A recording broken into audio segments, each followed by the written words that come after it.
Assalamualaikum warahmatullahi wabarakatuh.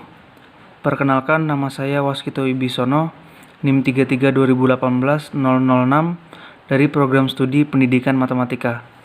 Baiklah, pada pertemuan kali ini di mata kuliah Asesmen Pembelajaran Matematika, kita akan membahas materi tentang pemarkaan soal esai.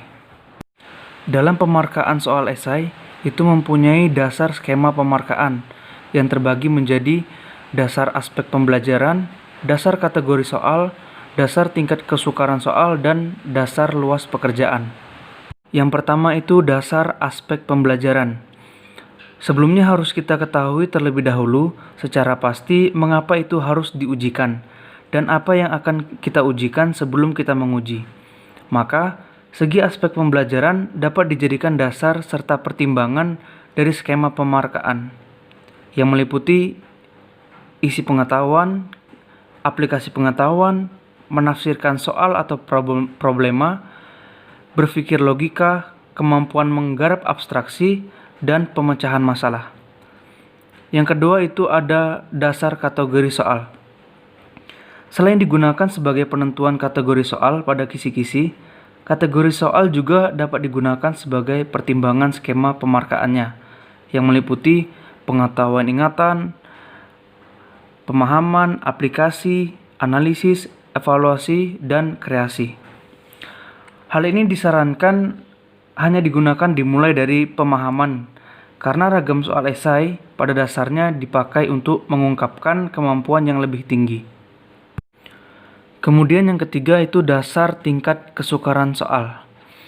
Pertimbangan skema pemarkaannya dapat juga dipertimbangkan berdasarkan tingkat kesukaran soal, yang biasanya kita golongkan menjadi 3 kelompok, yaitu mudah atau singkatannya MD, sedang atau SD, dan sukar atau SK.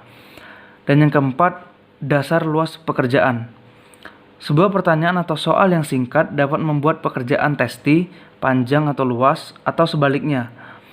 Karena itu, luas pekerjaan testi hendaknya juga dipertimbangkan sebagai bahan pemarkaannya. Karena hal tertentu, sebagai patokan kita gunakan luasnya pekerjaan yang ditampilkan pada kunci jawaban yang telah disiapkan sebelumnya. Urutan dasar pertimbangan pada butir mudah, sedang, sukar dapat dipakai sebagai perbandingan skema pemarkaannya. Penggabungan skema pemarkaan dari ketiga butir itu kita tetapkan skema pemarkaannya yang akan dipakai pada pemeriksaan soal. Pedoman umum pemarkaan soal esai. Selain dasar pertimbangan pemarkaan tersebut, pada waktu pemeriksaan testi, penilai atau pemeriksa hendaknya mengikuti hal-hal berikut. Yang pertama, pekerjaan ujian dinilai dengan dasar pemberian marka atau skor bagi jawaban yang benar, dan pengurangan marka bagi jawaban yang salah. Jika suatu soal atau pertanyaan memuat tentang prinsip atau proses, sejumlah skor atau marka dijatahkan untuk metode. Dan jika sekiranya pantas, maka skor atau marka tetap diberikan tanpa mengindahkan pada suatu kesalahan numerik yang sifatnya insidentil atau kesalahan yang kurang berarti, yang biasa disebut dengan kesalahan kasual. Yang kedua, jika tidak dituntut mengerjakan dengan cara atau metode tertentu, skor atau marka penuh tetap diberikan untuk pertanyaan atau sebagian pertanyaan, sepadan dengan langkah yang digunakan testi, meskipun mungkin jalannya sangat panjang ataupun bahkan berbelit-belit. Pedoman yang ketiga itu, jika jawabannya secara prinsip benar, tetapi dalam pengerjaannya terjadi kesalahan kasual dalam perhitungan atau manipulasinya, pengurangan skor atau marka dari skor penuh dilakukan untuk setiap kesalahan yang diperbuat testi, asalkan pengurangan itu tidak mengurangi lebih lanjut skor atau marka yang diperoleh untuk kebenaran metodenya. Pengurangan bagi kesalahan kasual biasanya diambil 1 untuk matematika dan 2 untuk aritmatik. Kemudian pedoman yang keempat, itu beberapa kesalahan tertentu harus dipandang sebagai kesalahan yang fundamental atau mendasar dan tidak sebagai kesalahan kasual. Hal yang dilakukan jika terjadi kasus di mana jelas testi tidak memahami apa yang ditanyakan pada soal, jelas tidak tahu prinsip yang harus digunakan dalam soal itu.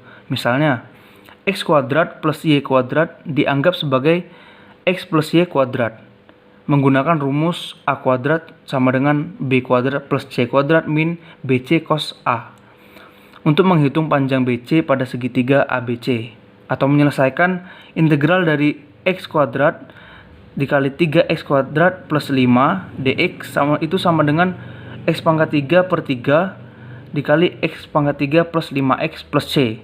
Harus dipandang sebagai kesalahan fundamental atau mendasar. Prosedur yang dikembangkan sejak terjadinya kesalahan fundamental itu sampai akhir, pekerjaan testi pada soal itu tidak memperoleh skor marka. Selanjutnya pedoman yang kelima, yaitu pekerjaan testi yang merupakan kelanjutan dari kesalahan kasual jika benar langkah kerjanya, tetapi jika dibandingkan dengan langkah penyelesaian sesungguhnya tidak lebih mudah dari yang seharusnya, diberi skor penuh. Dengan kata lain, jika pemeriksa menemukan kesalahan kasual, pemeriksa wajib mengoreksi kelanjutan kerja testi berdasarkan dari hasil data itu. Seandainya hasilnya dengan data itu benar, pekerjaan setelah kesalahan kasual itu tetap mendapatkan skor penuh. Kemudian, pedoman selanjutnya, untuk suatu soal yang dipecah-pecah menjadi beberapa bagian, sedangkan bagian yang satu tercantum dari jawaban bagian pendahulunya. Jika langkah kerjanya atau hasilnya benar, mendapat skor penuh atau dianggap sebagai kesalahan kasual. Pedoman selanjutnya, jika suatu hasil yang diperoleh telah sesuai dengan isi pertanyaan, maksudnya telah mencapai skor penuh, tetapi testi masih mengerjakan lebih lanjut, maka tambahan itu diabaikan atau tidak diberi skor. Berikutnya itu contoh soal dan pemarkaannya. Di sini kita punya soal, selesaikanlah persamaan linear dari 3x min 5y sama dengan 21 dan 5x plus 2y sama dengan 4.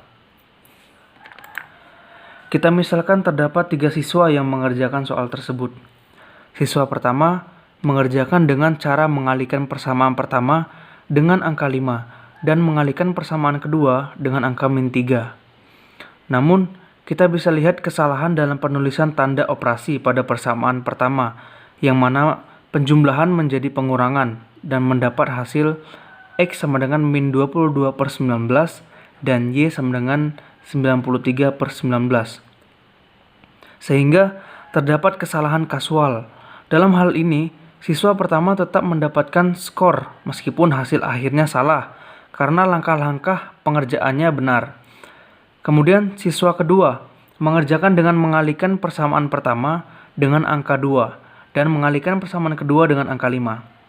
Dapat kita lihat bahwa siswa kedua ini benar dalam langkah pengerjaan dan benar juga pada hasil akhir, yaitu X sama dengan 2 dan Y sama dengan 3.